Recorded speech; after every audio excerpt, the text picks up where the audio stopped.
معرفی دانشمندان. برنامه از رادیو کتاب دریچه به سوی دانایی.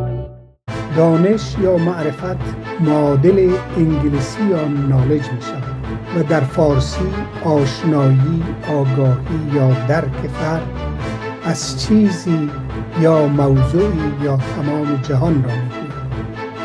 و تاریخ 4/10/1316 و نوابات دی افغانان تولد شدم و پدر من را خدا مغفرت کنه نامش محمد یونس بود و مردم به نام محمد یونس متخصص کیمیا میشناختنش. و مادر من ستاره که دختر کاکای پدرم بود و نوام از مردم کابل بود. ما از مردم در رشته نباتات تحصیل کنی تا زمانی که زبان لاتین نفهمی تو رشته نباتات پیش برده نمیتونی. تو باید اول زبان لاتین یاد بگیری. باز من گفتم خوب من میرم در فاکولته ادبیات ثبت نام میکنم. وقتی که زبان لاتین یاد گرفتم باز پس خدمت خودت میایم. برای من باز موضوع تزیس دکتری و بتیده وقتی زمان دکتری یونیورسیتی بود. گفتم که اون دکتری بود در فرانسه اعتبار نداشت، در بیرون فرانسه اعتبار داشت. رادیو کتاب متعهد به بی‌طرفی رسانه‌ای، همگام با نویسنده ها و همسو با حقیقت. به نام خدای قلم، آگاهی، دانش و دانشمند. دانش یا معرفت معادل انگلیسی یا نالج می شود و در فارسی آشنایی، آگاهی یا درک فرد از چیزی یا موضوعی یا تمام جهان را می گویند. و دانش عبارت از مهارتی است که انسان را به سوی رستگاری و فلاح هدایت می کند. رادیو کتاب بار دیگر افتخار دارد و از پوهان صاحب شفیق یونس تشکر می کند که وقت گرانبهایشان را در اختیار رادیو کتاب قرار داده تا لحظات را صمیمانه و متواضعانه با هموطنان صحبت نمایند. این بزرگوار در 2 رشته دکترا دارد. یکی اتنوباتونیک، دیگری در مورد کیمیای نباتات.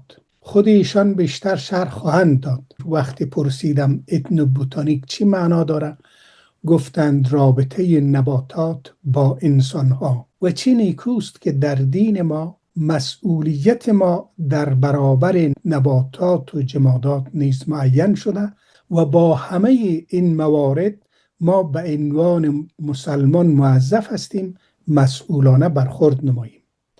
استاد بزرگوار، عرض سلام و خوش آمدید خدمت شما و تشکر که وقتتان در اختیار ما قرار دادین.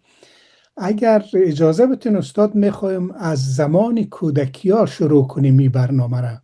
از کودکی های خود برای ما قصه کنین، از جوی که بزرگ شدین، کدام مکتب درس خوندین و از قبلگاه صاحب بزرگوار، از والده مکرمه برای ما بگوین. بچه نه به حساب افغانی یا به حساب وطن ما و تاریخ 4/10/1316 و نوابات دی افغانان تولد شدم و پدر من را خدا مغفرت کنه نامش محمد یونس بود و مردم به نام محمد یونس متخصص کیمیا میشناختنش. و مادر من ستاره که دختر کاکای پدرم بود و نوام از مردم کابل بود. ما کل ما افغان هستیم. خلاص بعد پشت از این نمیگردم که پشتون و در تو گپار هیچ باشه من نمیگه که بگویم من فلانی قوم بودم، چرا کمی قوم پرستی خودش یک چیز خلاف اسلامیت است. اما در اسلام هر قوم و هر رنگ که باشه، چی سرخ پوست باشه، چی سیاه پوست باشه، چی سفید پوست باشه و هر قوم باشه و از هر قومی که باشه مسلمان است. و یعنی به اون اساس ما هم در افغانستان کل ما افغان هستیم. خلاص اینال در 1316 ما عرض کردم که تولد شدیم. 1316 به حساب تاریخی، به حساب نیسوی، اما اول پیش از با فراموشم شد بگویم و به تمام کسا و عزیزا و وطندارای محترم من که صدای من بشنون سلام و احترام تقدیم میکنم و امیدوار هستم که همون فراموشی مرا ببخشن. حال عمر من پیش رفته، یک ذره ولی گپای بسر و بیسر شده. به هر صورت سلام و احترام مرا بپذیرید. اینا به حساب عیسوی تاریخ 4/10/1316 این میشه 24 جنوری 1938.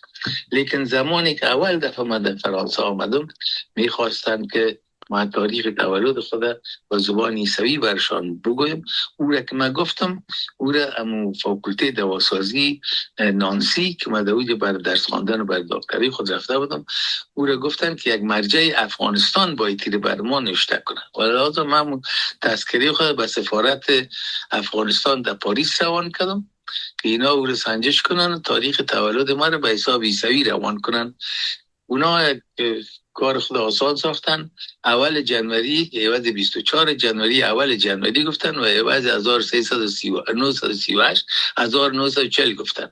و به هر صورت من خودم میفهم در 4/10/16 در نواباد افغانان تولد شده. بعد اونمونجا در نواباد افغانان بودیم و خود به عمر 5 سالگی همطورا به عمر 5.5 سالگی به عمر مکتب شد و باز رفتیم اول در مکتب استقلال ابتداییش بودم. بازمون بود که 1-2 سال بعدش یا چیز پدر من خدا مغفرتش کنه، خدا جنت جایش بگردانه، قرار شد به حیث مدیر معارف در هرات. مدیر معارف در هرات مقرر شد. او زمان یعنی ادارت چی بود؟ پوپل، دامکان پوپل در زمان شایی بود. وقتی که ما رفتیم در هرات به اوچه ما شامل مکتب سلطان غیاث‌الدین غوری شدم. بازور پسانا پدر ما از مکتب ارتقا داد به لیسه. در اون سالهای 1921 بود یا 20 بود یا چی بود یادم نمانده دیگه. به هر صورت در مکتب سلطان غیاث‌الدین غوری بودم و بعد از 3 سال از اونجا که آمدیم پدر من که از وزارت مدیریت معارف هرات گویا موقوف شد، اتونست که تبدیل شده باشه. او را اونمون زمان یا مچم که یک کار خوب کرد یا بد کرد من هیچ گفته نمیتونم که در اون زمان ها مردم بچه خود به مشکل به مکتب اجازه میداد که برن. بازی بابی من گرفت خدا بیامر در هرات در خود مرکز ولایت هرات لیسه میری را افتتاح کرد که اون لیسه دخترانه بود. در لیسه دخترانه که افتتاح کرد هیچ کس راضی نبود و میخواستن که بابی من لطوکوب کنه ترا بازو در گازرگاه شریف فنا برد. چرا کسی که در گازرگاه شریف فنا میبرد یک جایی بود که اونجا خواجه عبدالله انصار هم دفن است و یک جای مذهبی است. هیچ کس در اونجا اجازه نداشت که بره و کسی را غرض بگیره ولادو در اونجا پناه برد. بعد از اونجا به قسم فراری آمد در کابل و موقوف شد. ایوازی که در اون زمان تاسیس مکتب دخترها را در هرات توصیف کنه وزارت معارف زمان یا وقت زمان دایرشاهی، همون را پدر من را موقوف کردن و برای 10 سال پدر من خدا بیامرد نه معاشی داشت و نه اجازه داشت که از خانه خود برایه. چرا که در هرات مکتب نسوان افتتاح کرده بود لیسه میری را. و به هر صورت باز ما که آمدیم از هرات میخواستم پس در مکتب استقلال ما را شامل کنه، در اونجا جای نبود و از طرف غیر از که جای نبود اونمو پدر مرحوم ما اونو تو یک دوسیه داشت ولی آزا که گپشم قبول نمیکرد. بعد من رفتم در مکتب غازی. مکتب غازی فقط در اون زمان در پشت سر همی صدارت بود. اونمونجا بودم و باز صنف تا صنف 3 همونجا بودم. باز همون بود که در مکتب استقلال جای پیدا شد. پس آمدم در مکتب استقلال، از من امتحان گرفتن. من در اوج در مکتب قاضی صنف 3 بودم. وقتی که آمدن از من امتحان گرفتن، من بعد کامیاب شدم. در صنف 5 رفتم که او را با 5 مخصوص میگفتن. یه مخصوص در این خاطر که کسایی که صنف 4 نخوانده در اوج بود. اونه بود که تا صنف 12 در مکتب استقلال ما درس خواندم. بعد از او باز از صنف 12 که فارغ شدیم، بعد ما آمدم و در اون زمان در فاکولته کانکور امتحان دادم، در فاکولته طب کامیاب شدم. استاد قبل از اینکه در فاکولته برسیم، یک کمی یک وصفی در شکل و شمایل ده افغانان و وضعیت کابل بگوین صاحب. چقدر سرک پخته داشت، چقدر کابل خلوت بود، چقدر هوا پاک بود. باز انشالله میرسیم در فاکولتهش. هیچ شک نیست که هوای افغانستان در اون وقت هوای کابل بسیار یک هوای پاک بود، برای که تعداد موتر و سوخت پترول و ایجاپا بسیار کم بود. یعنی پولیشن هوا بسیار پایان بود، درجه پولیشن هوا بسیار پایان بود. و از نقطه نظر اقلیمی هم یک چیز که من یادم است، زمانی که ما در یک ذره کلانک بودم و بیرون میبر آمدیم و در کوچه یادم مانده، وقتی که از خانه ما از نوابات دی افغانان بیرون میبر آمدیم، در کوچه یک برف بود. دم بازیره اما برف زیر برف درونش پس میکردن که رقم یک تونل وار شود. یعنی گوی آدم از خانه ما تا بازار در زیر یک تونل برف میبر آمدیم. این که برف زیاد بود که آلی و گپا هیچ وجود ندارد. زمستان اقلیم بسیار تغییر کرده. و دیگه در اون زمان ما همسایه‌های بسیار خوب داشتیم و دیگه ما از اون زمان ها قدر چیزی یادم نمانده. خونه ما که میفهمم که باز هر روز از اون نوابات دی افغانان، چون که پدر مرحوم ما همی بعضی از اولادای ولی صاحب در دربار مرحوم همون زمانه زبان فرانسوی درس میداد و خودشم یعنی در میگپا وارد بود. باز یک گادی از وزیر دربار مرحوم می آمد و مرا می گرفت و می برد مرا در مکتب ملاله که در اوج ما پیش او وقت ملا عبدالباقی می گفتن مدیر مکتب ملاله بود که او پدر و روان فرادی باز پسان شوهر همشیره ما شد، پدر از او بود. اون پیش از اون آدم من گویا زبان فارسی را نوشتن و خواندن یاد می گرفتم.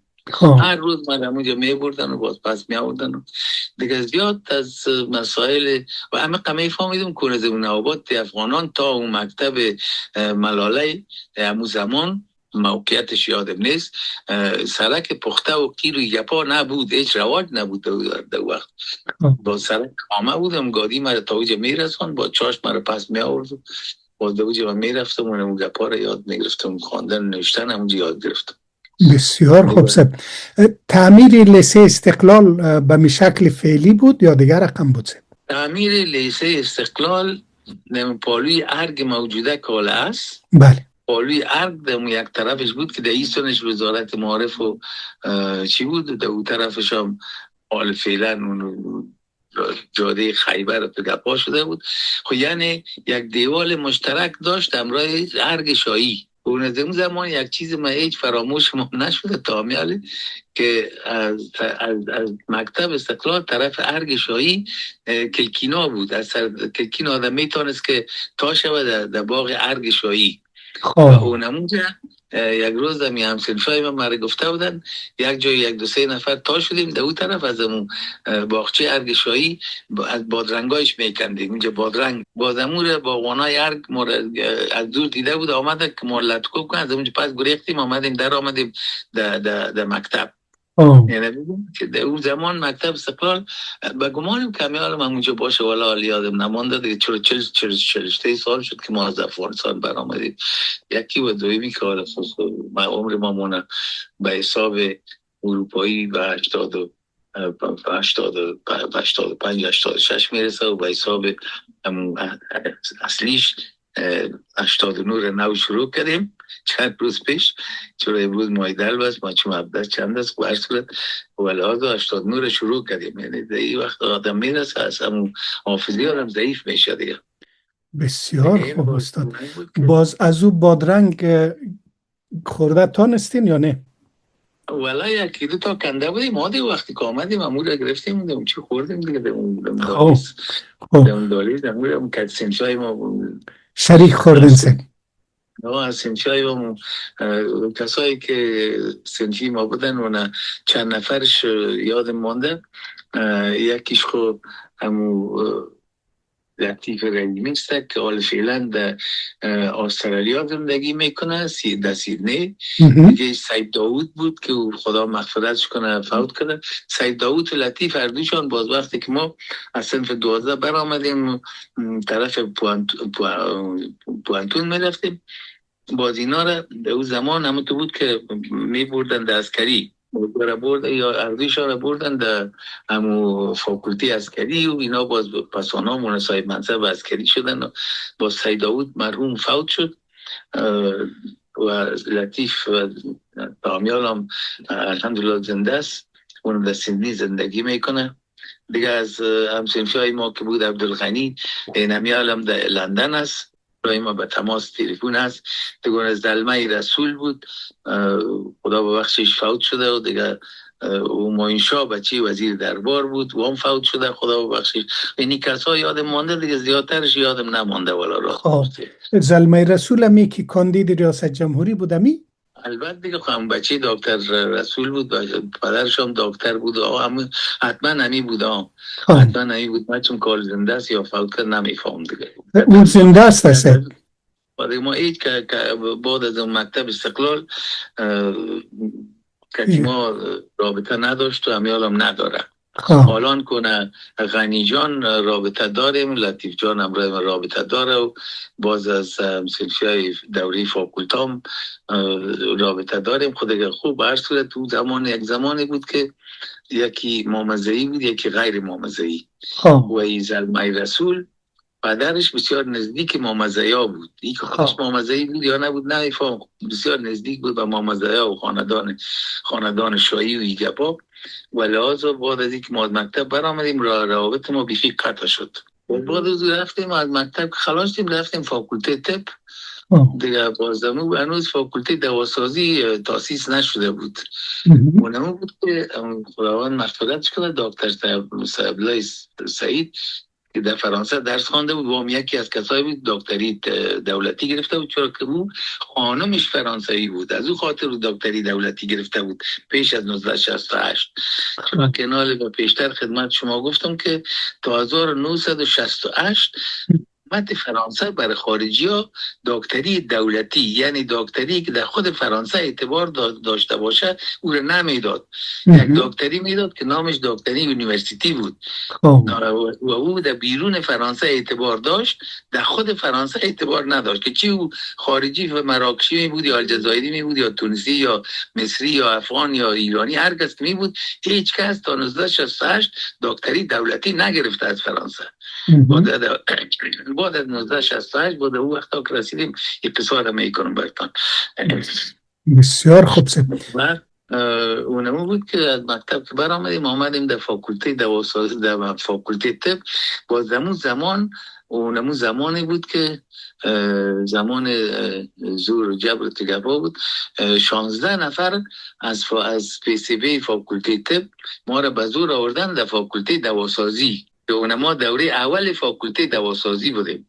باز دمون زمان خب ما چون در فاکولته طب در کنکور کامیاب شده بودیم رفته بودیم معلمدار بسیار کل مردم خوش داشت که برای دکتر شده یا که بیار دواساز شد.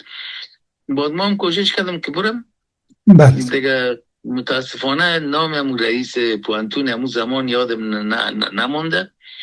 میخواستم که از فاکولته فرمانسی پس برم در فاکولته طب.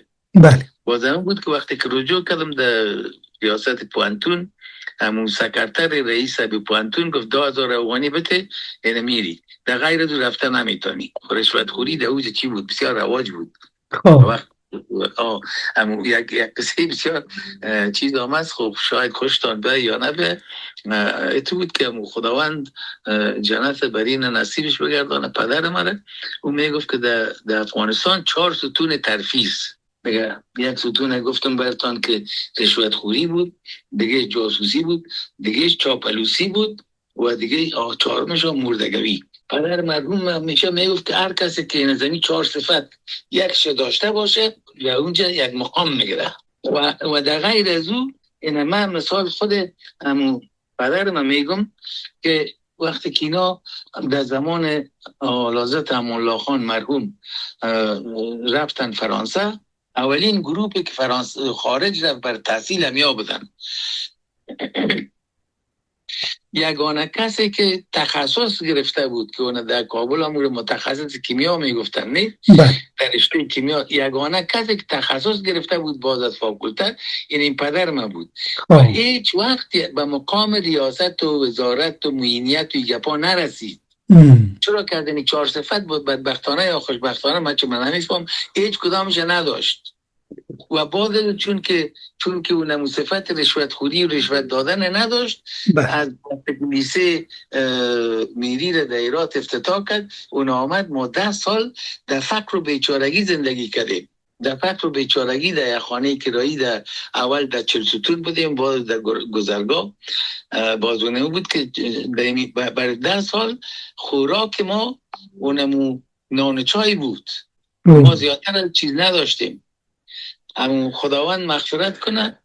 یکی اخبارخونده مادر من بود که از کوپن چای خدا که میگرفت، او زمانا کوپن بود، اونم چای میآورد در پشت دروازه خانه میماند.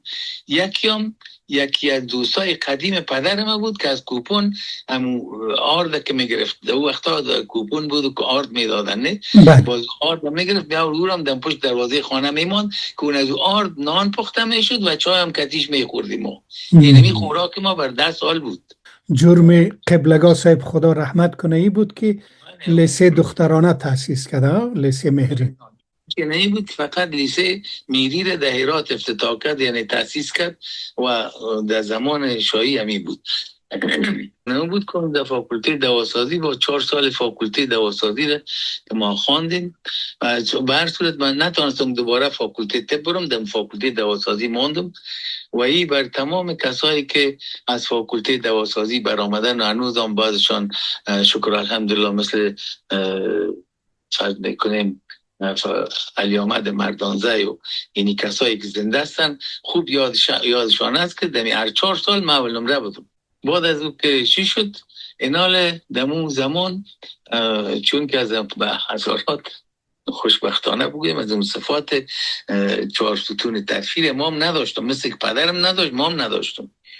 و لحاظا بورسایی که در فاکولته دواسازی می آمد بر رفتن به خارج، یعنی خارج مقصد ما تنها از فرانسه نیست، کسایی بودن که در مصر رفتن، در اون زمان کسایی بودن که در ممالک دیگر رفتن.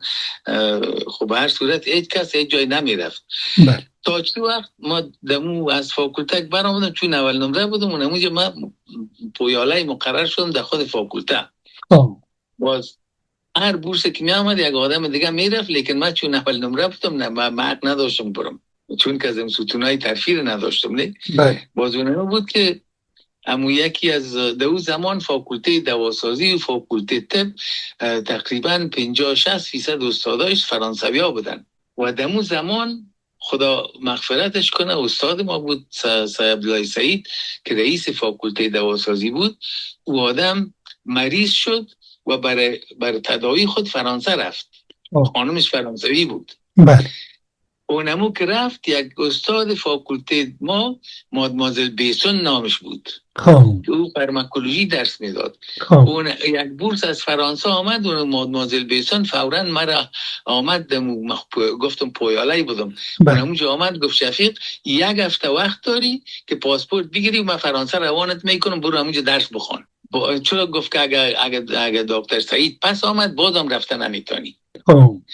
بازونه بود که من رفتم و همونجا خداوند مغفرتش کنه، جنت جایش باشه. یک از خیشه‌های قدیم ما که یاسین موسینی نامش بود، مردم خاطر روز پستان تان کردم. یاسین موسینی در وزارت خارجه بود. اونمو آدم برای ما در ظرف یک هفته پاسپورت گرفت و مادمازل بیستون از سفارت فرانسه برای ما ویزا گرفت.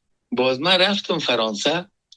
باز نال فرانسه که آمدم، در اون زمان در سال 1962 بود به حساب عیسوی. آمدم در اینجا ما وقتی که رسیدم، یعنی یک مشکل دچار شدم که استاد ما بسیار یک آدم خوب بود، پسانا بسیار کمک کرد برای ما در وقتی که به حساب پناهنده آمدیم اینجا پا. لیکن او ازمی بسیار عیسویایی بود که پدرش یک کوچه در شهری که ما زندگی میکنیم به نام ازمی سو ازمی گفته مردم ازمی شخصیت‌های معروف هستیم. شخصیت‌های معروف مذهبی بود. خب مونسنیور پلت. بازنال من که فرانسه آمدم، موسیو پلت استاد ما که در افغانستان هم برای درس دادن آمده بود و برای قبلا مشناخت، برای من گفت شفیق تو که آمدی که در رشته نباتات تحصیل کنی، تا زمانی که زبان لاتین نفهمی تو رشته نباتات پیش برده نمیتونی، تو باید اول زبان لاتین یاد بگیری. باز من گفتم خوب، من میرم در فاکولته ادبیات ثبت نام میکنم. وقتی که زبان لاتین یاد گرفتم، باز پس خدمت خودت میایم. برای من باز موضوع تزیس دکتری ما بده. در وقت زمان دکتری یونیورسیتی بود. گفتم که اون دکتری بود، در فرانسه اعتبار نداشت، در بیرون فرانسه اعتبار داشت.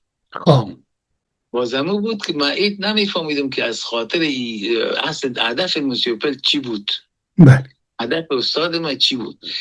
من گفتم خب میرم فاکولته ادبیات خود صد نه فاجعه نداره، من تو رو برای یک کسی معرفی میکنم که تو زبان لاتین یاد بده. بازم بود که مرا گفت که روز شنبه بیام من یک جای میبرمت. روز شنبه رفتم، بازی مرا برد در یک چی میگن یک مرکز مذهبیون عیسوی در لوکسامبورگ. فرانسه نبود، در لوکسامبورگ. انال چون که ما در نانسی بودیم، نانسی و لوکسامبورگ وقت فاصله زیاد نداشت. اونجا مرا برد به یک کسی معرفی کرد که نام از او پیغ دلگخت بود که هیچ یادم نمیره. باز برامو معرفی کرد و باز پیغ دلگخت برای من گفت که نمی آدم تو را لاتین یاد میته.